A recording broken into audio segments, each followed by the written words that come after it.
भगवत प्राप्ति की इच्छा जिस समय भक्त के हृदय में आती है, उस समय जो साधन चलता है वो भगवान की कृपा से, भगवत प्राप्ति होती है वो भगवान की कृपा से। इसलिए साधक में कभी अहंकार नहीं आता जो कृपा पात्र होता है। जैसे भगवान ने कृपा की, गुरु की शरण करवाई, तो भगवान कह रहे तद्विद्य प्रणिपातेन परिप्रश्नेन सेवया उपदेक्षन्त ते ज्ञानम ज्ञानिनस तत्वदर्शिना। अपने गुरुदेव के समीप जाओ, साष्टांग दंडवत करो, भली भांति सेवा करो, सेवक की भांति होकर निष्कपट भाव से फिर प्रश्न करो, तब वो तुम्हें जो ज्ञान देंगे तुम्हारे हृदय में वो तत्व ज्ञान प्रकाशित हो जाएगा। श्रुति भगवती कहती है उत्तिष्ठ जागृत प्राप्य वरान निबोधत क्षुरस्य धारा निशिता दुरत्यया दुर्गम पथस्तत् कवयो वदंती। श्रुति वेद कहते हैं उठो ऐ जीव, जागो और महान पुरुषों की खोज करो और महापुरुषों के समीप जाकर उनके चरणों की वंदना सेवा करके उनसे ज्ञान प्राप्त करो। ये मार्ग छुरे की धारा के समान, गिरते हुए देर नहीं लगती, केवल उनकी आज्ञा पर चलना नहीं गिर जाओगे।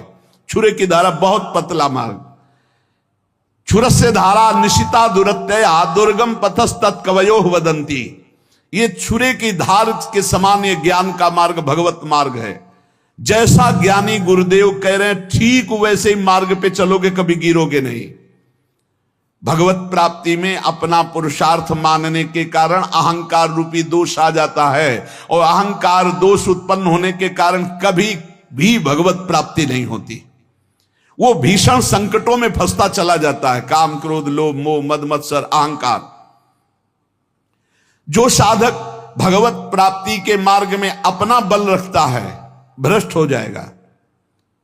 अहंकार के नाश के लिए फिर भगवान विपत्ति संकट बड़ी बड़ी अपमानजनक वृत्तियां भेजते हैं उसके सामने। अब देख, ये भगवान की विशेष कृपा साधक के ऊपर होती है कि जब वो गर्व करता है तो भगवान उसके सामने विपत्ति संकट और अपमान भेजते हैं। केनोपनिषद में एक कथा आती है कि देवराज इंद्र दैत्यों से विजय प्राप्त करके बड़ा उत्साह नाच गाना मना रहे थे और सब गरज रहे थे देवता। भगवान ने देखा कि अरे मेरे बल से बलवान होकर के ये विजय प्राप्त किए और अहंकार स्वयं कर रहे। केनोपनिषद में है ये कथा।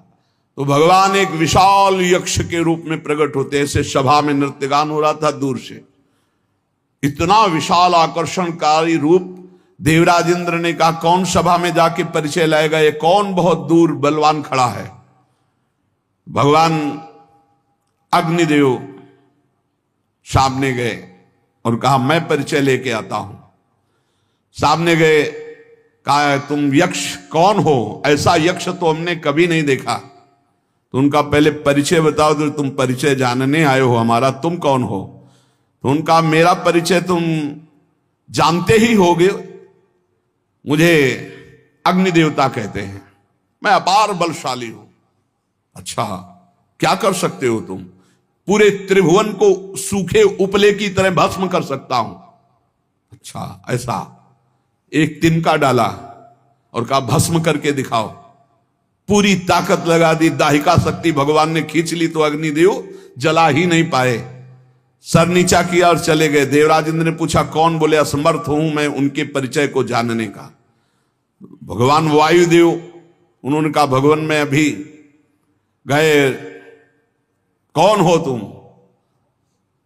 भगवान यक्ष स्वरूप में थे। उन्होंने कहा तुम कौन हो जो परिचय जानने आए हो, बहुत बलवान लगते हो। बोले हाँ मैं महाबल हूं, समस्त प्राणियों का पोषण करता हूं, अनंत ब्रह्मांडों को तिनके की तरह उड़ा सकता हूं। अच्छा ये तिनका है, इसको उड़ा दो। पूरी ताकत लगा दी, वायु देवता तिनका भी नहीं उड़ा पाए। देवराज इंद्र के पास गए, बोले असमर्थ हूं मैं, किसी भी देवता की कोई सामर्थ्य नहीं। जब देवराज उठे तो अंतर ध्यान हो गए यक्ष भगवान, और वहां भगवती अंबा त्रिपुर सुंदरी प्रकट हुई, ज्ञान समुद्र। और उन्होंने कहा तुम्हारा इतना गर्व बढ़ा हुआ कि तुम संभाषण भी नहीं कर सकते थे। वो साक्षात श्री भगवान थे, समझ पाए तुम्हारे इन देवताओं में और तुम में कोई सामर्थ्य नहीं, भगवान की सामर्थ्य थे, तुम सामर्थ्यवान होकर विजय प्राप्त की हो, इसलिए गर्व मत करो, तुम में कोई सामर्थ्य नहीं है। ऐसा अंबाजी ने उपदेश किया।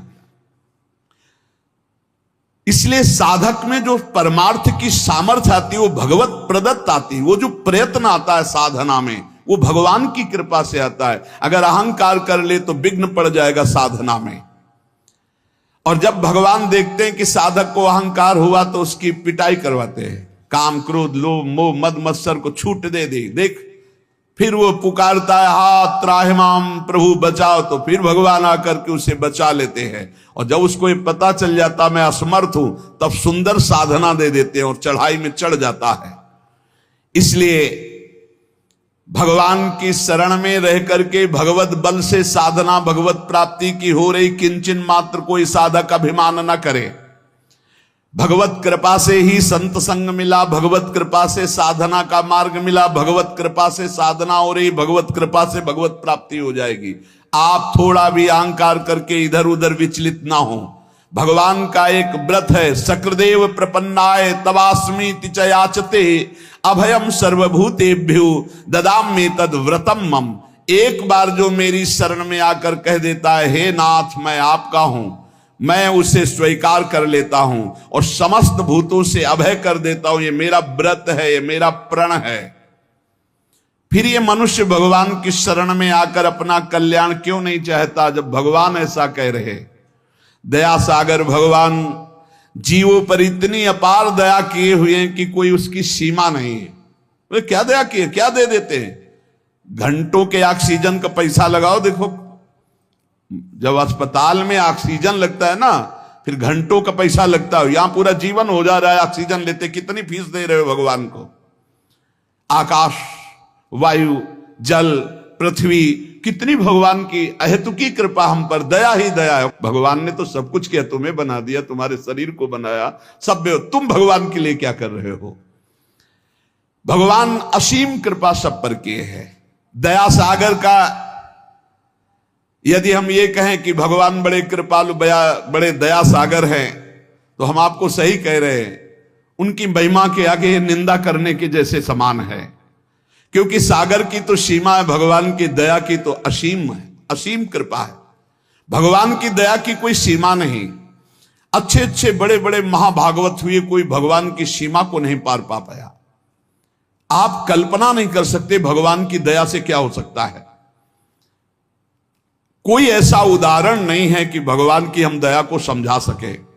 बस इतना उदाहरण देते हैं कि जैसे मां है, असंख्य जीव हैं और सब मां से ही पैदा हुए हैं अपनी अपनी।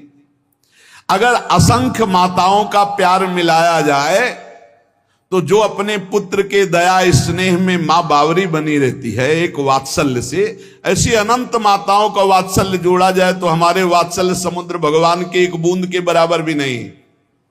ऐसे कृपा समुद्र भगवान है।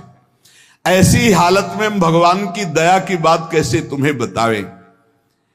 मां अपने बच्चे के लिए जो कुछ करती है उसमें बहुत प्यार होता है, उसमें दुलार भरा होता है। आप इतना समझ लो, बच्चा शरारती है और दोष के कार्य करता है तो माता ही जो बहुत दूध पिला करके पुष्ट किया है वो थप्पड़ भी जमाती है, वो डांट भी लगाती है। ऐसा ही कुछ भगवान भी करते हैं। जब तुम मनमानी आचरण करते हो, धर्म विरुद्ध आचरण करते हो, तो वही दया समुद्र भगवान दया करके फिर विपरीत परिस्थितियां देते हैं। वो रोता है, लेकिन देखो एक बात यहां ध्यान रखना है, जब बच्चे को मां मारती तो बच्चा दूसरी तरफ नहीं भागता, मां की तरफ ही भागता है। ये खास बात है।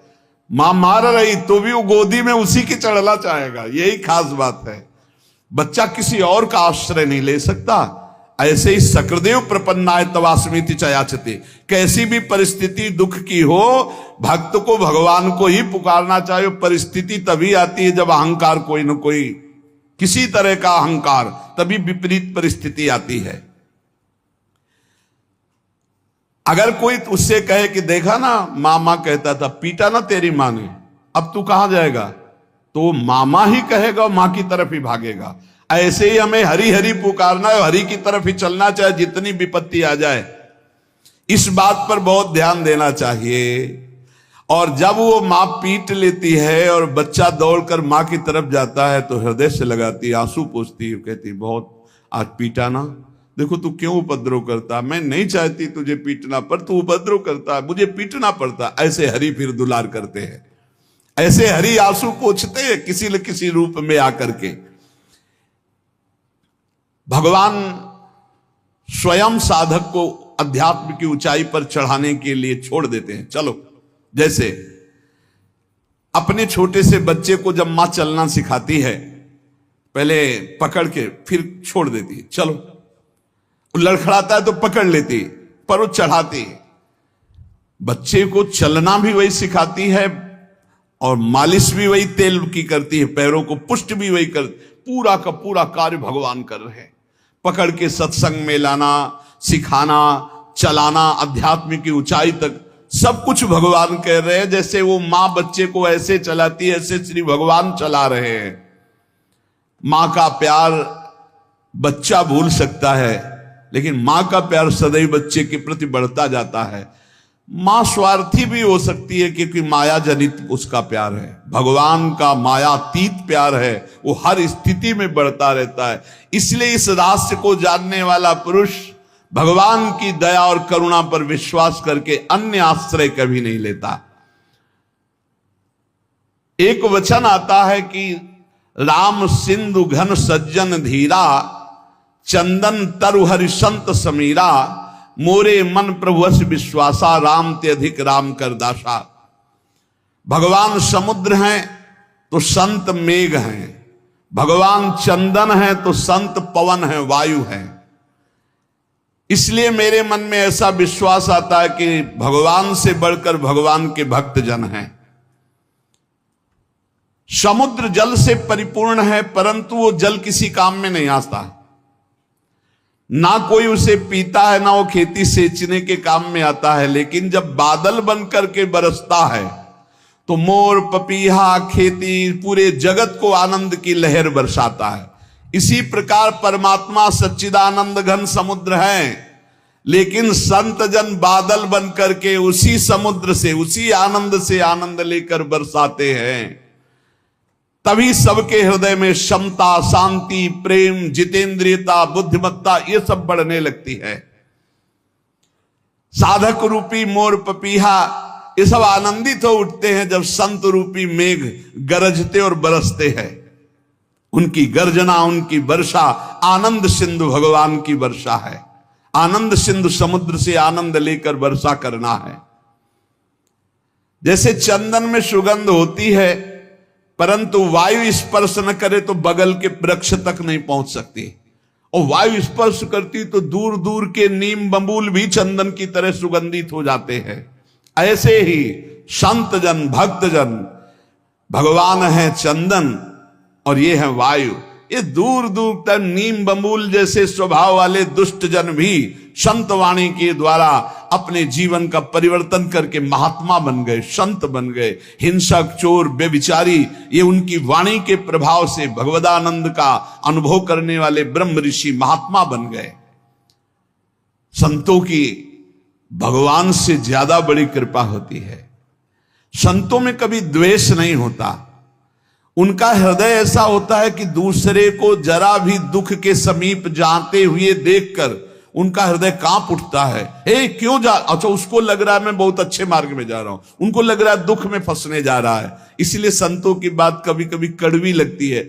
नारद सिख जे सुने नर नारी, और अवश्य भवंतज होए भिखारी। देखो, मां चाहेगी बेटा खाए पिए खूब सोए, पिता चाहेगा इतना वैभव एकत्रित कर दूं किसी का कभी कोई जरूरत, और गुरु चाहेगा कि किसी काम का न रह जाए, न इसे नींद आवे, न इसका पेट भरे, न इसके पास धन का बल हो, न इसके पास जन का बल हो। एक बल हो महाबल, केवल भगवान का। बहुत अंतर है, बहुत अंतर है संसार के और गुरुदेव के प्यार में, बहुत अंतर है। वो संसार के हर कट करके एकमात्र भगवान का सहारा, और संसारी जन हर कट करके भगवान के मार्ग से केवल संसार का सहारा।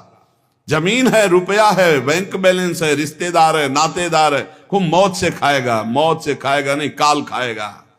काल जैसी तरिवंश प्रपंच बंच सवे काल ब्याल को खायो, या जे जान श्याम श्यामा पद कमल संग शिरनायो।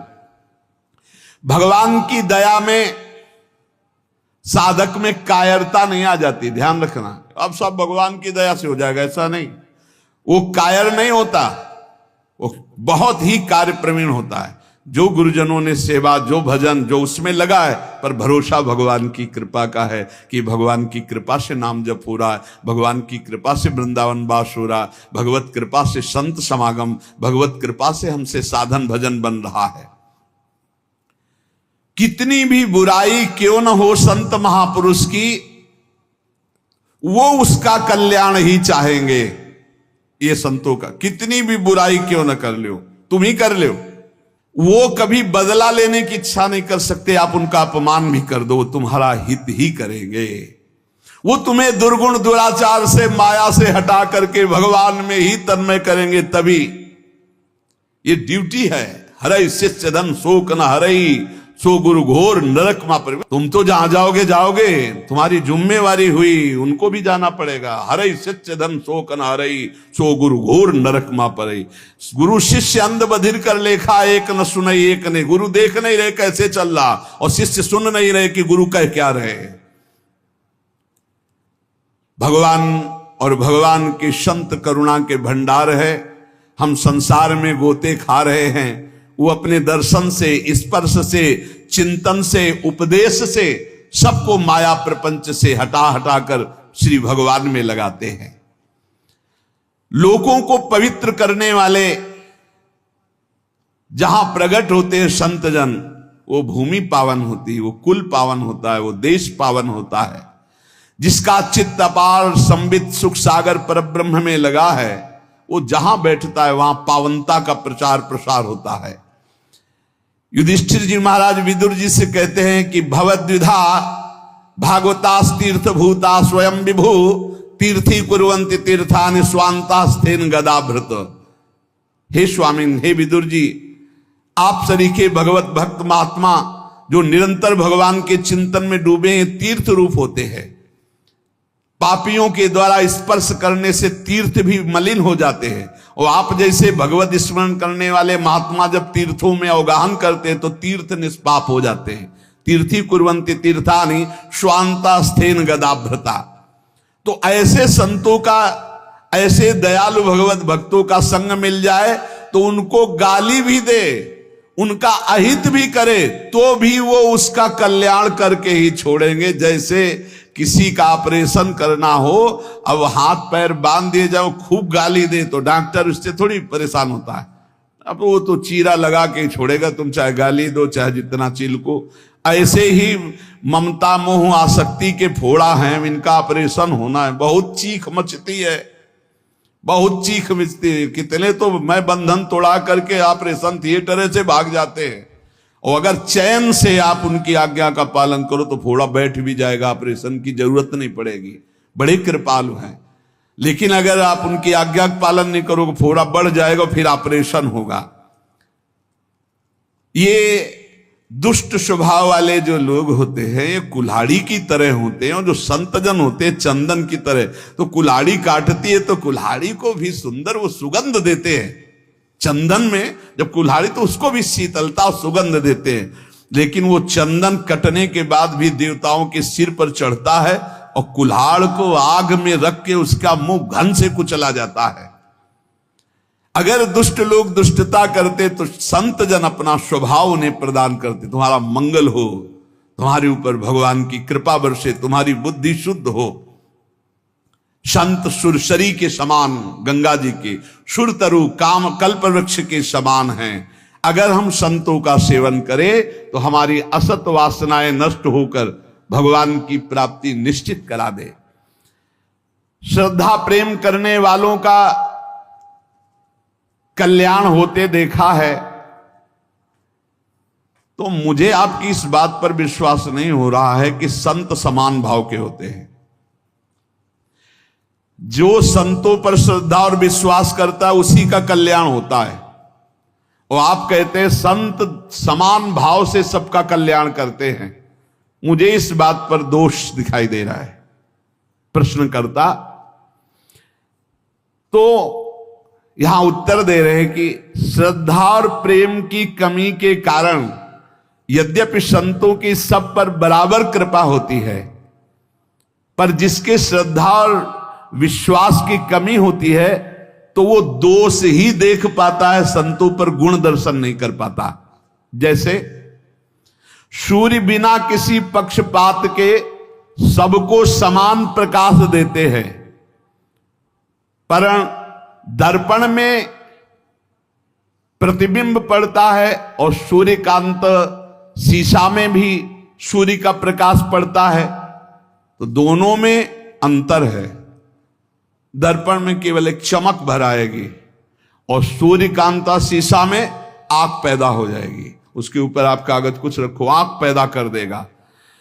ऐसे ही कोई इसमें सूर्य का दोष नहीं कि उस दर्पण में कम प्रकाश दे रहे हैं, उसमें ज्यादा दे रहे हैं।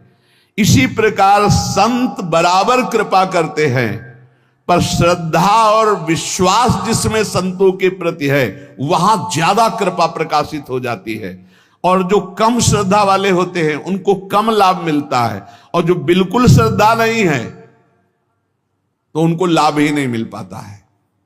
संतों के पास उनको फिर जब श्रद्धा ही नहीं तो लाभ नहीं मिल पाता। जैसे दर्पण का उदाहरण दिया, शीशा का, एक शीशा केवल थोड़ा तेज पलटकर दूसरे की तेज पड़ेगा, और एक शीशा पलटकर आग पैदा कर देगा, सूर्यकांत शीशा।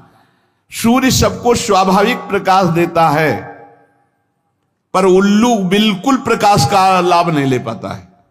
तीन बातें कही, जैसे दर्पण और सूर्यकांत शीशा और ऐसे समान भूमि, वो पलटकर समान भूमि थोड़ी प्रकाश दे सकती। ऐसे ये उल्लू प्रकृति के जो दुष्ट स्वभाव के लोग होते हैं, ये संत रूपी सूर्य का लाभ नहीं ले पाते। श्रद्धा और विश्वास जितना प्रबल है कि गुरु साक्षात परब्रह्म, काम हो गया, हम तो हर समय परब्रह्म को देख रहे हैं, परब्रह्म का भाषण सुन रहे हैं, परब्रह्म के समीप है, परब्रह्म की कृपा दृष्टि, मेरे कल्याण में क्या फर्क, उसके कल्याण में कोई फर्क नहीं। ये वैसे साधु तो नहीं है जिससे कल्याण हो जाता है, बिल्कुल वैसे ही अनुभव होगा। ये यथा माम प्रपद्यन्ते तास तथैव भजाम्यहम्। उल्लू के लिए चाहे जितना सूर्य प्रकाश हो उसको कुछ नहीं सुख मिलना, उसको अंधकार में सुख मिलता है। ऐसे ही चंद्रमा सर्वत्र बिखरी हुई चांदनी को सुख प्रदान करने के लिए, लेकिन चोर को बुरा लगता है चांदनी, इसमें चंद्रमा का दोष क्या है? ऐसे ही संत महापुरुष परोपकार के लिए, पर जो नीच प्रकृति वाले, चोर प्रकृति वाले, उल्लू प्रकृति वाले हैं, वो संतों से द्वेष करते हैं, उनको गाली देते हैं, उनकी निंदा करते हैं, और इसका फल होता है कि वो दुर्गति को प्राप्त होते हैं। यदि कहा जाए ऐसे दयालु पुरुष प्रत्यक्ष जो भगवत प्राप्त महात्मा है, तो उनकी बुद्धि क्यों शुद्ध नहीं हो गई? दुष्ट है तो उनकी बुद्धि क्यों शुद्ध नहीं हो गई? इसका उत्तर है कि संतों का गुण, प्रभाव और तत्व बिना श्रद्धा के नहीं आप लाभ ले सकते। श्रद्धावान लभते ज्ञानम, जितनी जोर की श्रद्धा संत पर, जितनी जोर की समर्पण वृत्ति, उतना ही लाभ। जब श्रद्धा होती ना तो हम अपनी तरफ जब देखते तो लगता है निहाल हो गए, आज हमको देखा, आज हमारी तरफ मुस्कुराए, आज हमसे बात किया, अरे आज तो हमारे ऊपर सर पे हाथ रख दिया, अरे हम तो निहाल हो गए। श्रद्धा विश्वास नहीं है तो दुर्योधन को कोई फर्क नहीं पड़ रहा, भगवान भी बात कर रहे हैं। कभी कभी संतों के कुछ आचरण ऐसे होते हैं जिनको हम ना जानने के कारण दोष दर्शन कर लेते हैं। एक कुत्ता एक माट रखा था, उसमें कुछ खाने का था, चीनी आदि, तो ऐसे मुंह डाला, अब मुंह तो चला गया, लेकिन जब ऐसे किया तो निकला नहीं, तो भरभरा करके उसने ऐसे दीवार में ठोका, तो आधा तो टूट गया, आधा ऐसे ऊपर का हिस्सा। अब एक संत ने देखा, अरे तो कुत्ता बहुत परेशान है, लाठी उठा के, अब वो कुत्ता भागा कि इससे तो मटकी से तो बच सकते, लेकिन लाठी से नहीं बच सकते। संत पीछा के कुत्ता भागता जा रहा है, आखिरकार संत दौड़कर लाठी का प्रहार किया। कहां? उसके गले में पड़े हुए उस मटकी के शेष भाग। अब वो टूटा। बाद में कुत्ते को समझ में आया, मुझे नहीं मार रहे थे, ये तो हमारे बंधन को काट रहे थे, जो गले में बंधन उस माट का हो गया। कुछ ऐसा ही संतों के प्रति भी होता है। देखते हैं कि इसके गले की फांसी बनने जा रहा है। अब वो डांट रहे हैं, वो दौड़ करके उसको संभालने की कोशिश कर रहे हैं, उसको बुरा लगता है। वो कुत्ता समझ रहा था कि मटकी से तो बच गए, क्योंकि फूट गई सांस लेंगे, गले में पड़ी तो पड़ी रहे, लेकिन ये तो लाठी से खोपड़ी फोड़ देगा। लेकिन वो खोपड़ी फोड़ने के नहीं, वो मटकी का जो शेष भाग है उसे फोड़ने के लिए दौड़। ऐसे ही हम देख नहीं पाते हैं कि संत हमारे किस बात पर प्रहार कर रहे हैं, और अगर हम उनकी हर बात में वचनम करिष्येतो में निकल गए। संत महापुरुषों की दया, भगवान की दया समतापूर्ण होती है। संत उसे ही कहते हैं जो विद्या विनय संपन्ने ब्राह्मणे गव्यस्तनी सुनीच सुपाके च पंडिता समदर्शिना। लोग बर्ताव से समता चाहते हैं संत से, तो कह रहे हैं कि बर्ताव में नहीं हो सकता। संत वो है जो विद्या विनय युक्त ब्राह्मण में, गौ में, हाथी में, कुत्ते में, चांडाल में समभाव देखता है, बर्ताव नहीं सम। बहुत समझना नहीं तो ये लगेगा कि समदर्शी संत नहीं है।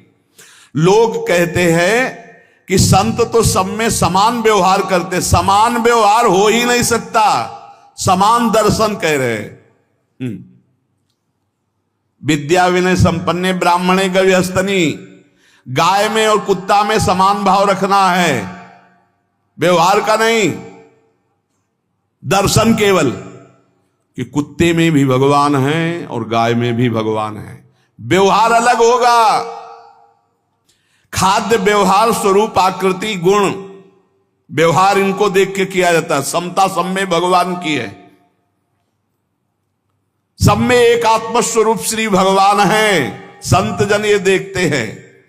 अब जैसे हमारा देह समान रूप से हमें प्यारा है, ठीक है, बोले व्यवहार समान होना चाहिए, बिल्कुल समान, यहां लगेगा तो दर्द होगा, यहां लगेगा तो दर्द होगा। ये केवल दर्शन समानता का, व्यवहार में यहां भी भेद हो जाएगा, और अगर भेद का अगर सही व्यवहार ना हो तो मूर्ख का आ जाएगा। नहीं, अब यहां छुआ कोई मतलब नहीं, फिर ग्रंथ छू रहे हो, नीचे के अंगों को छूने के बाद रज लगा के हाथ धोना होता है। क्यों व्यवहार में भेद किया? क्योंकि तुम्हारा ही तो शरीर है। बोले नहीं, इतना तो होगा, व्यवहार में तो भेद होगा, व्यवहार में भेद होगा, दर्शन में भेद नहीं होगा, हमारा ही शरीर है। व्यवहार में भेद स्वाभाविक होता है। आंखों का काम है देखना, कानों का काम है सुनना, इंद्रियां देखो भेद में व्यवहार कर रही हैं। इंद्रियों के द्वारा जो व्यवहार होता है वो भेद में हो रहा है। समता दृष्टि की है आंतरिक, की सब में एक भगवान है। जैसे शास्त्रीय विषमता सिद्ध पुरुषों में भी पाई जाती है, परमार्थ के पथिक को यह विषमता धारण करनी पड़ेगी। व्यवहार में विषमता और दृष्टि में समता। कैसे? बोले माता, बहन, पत्नी, तीनों स्त्री शरीर है, पर व्यवहार तीनों से बिल्कुल अलग अलग होना है। व्यवहार में समता और दर्शन में तीनों शरीरों में एक ही परमात्मा विराजमान है। हम कुत्ते को रोटी देते हैं और गाय का हरी हरी घास से पूजन करते हैं। अब हम सोचे कि कुत्ते को हरी हरी घास खवा करके पुष्ट कर दे, होगा क्या? व्यवहार में विषमता है। या हम सोचे विद्या विनय संपन्ने ब्राह्मणे को हस्तनी सुनिचय सुपाके, सबको घास नहीं चल पाएगी ना। विद्या विनय ब्राह्मण जो ब्राह्मण है उसको कचौड़ी पूड़ी खवा करके, गाय को हरी हरी घास खवा के, कुत्ते को रोटी खवा दी, हाथी के लिए और बड़ा चारा डालना पड़ेगा। व्यवहार में नहीं, दृष्टि में समता। ऐसे ही महान जो संत भगवत प्राप्त हैं उनके व्यवहार में विषमता होगी और दृष्टि में समता होगी। उनसे जो बैर करेगा वो दिखाई देगा वैसा, उनके हृदय में बैर नहीं है, लेकिन वो बैर करता है इसलिए उसकी दृष्टि में दिखाई देगा। जो उनसे मित्रता करते हैं वो उनकी दृष्टि से, उनकी दृष्टि में दोनों समान है, पर व्यवहार में जब आएगा तो जो दैन्य होकर प्रणाम नमस्कार करके आर्त भाव उससे मुस्कुरा के बात करेंगे, और जो कटु और क्रूर स्वभाव वाले हैं उनसे उदासीन होकर बात करेंगे, अंतर में उनके कोई भी द्वेष नहीं है, वो समता को प्राप्त महापुरुष हैं। अनुकूल पदार्थ आएगा मुस्कुरा के पाएंगे, प्रतिकूल आएगा हटा देंगे, ये व्यवहार है, समता एक दृष्टि है। इसलिए हम संत महात्माओं की आज्ञा का पालन करें, भगवान की कृपा से सत्संग मिलता है। हम अपने जीवन को सुधारने की चेष्टा करें, निरंतर नाम जप करें। शेष चर्चा आगे। श्री राधा वल्लभ लाल की जय।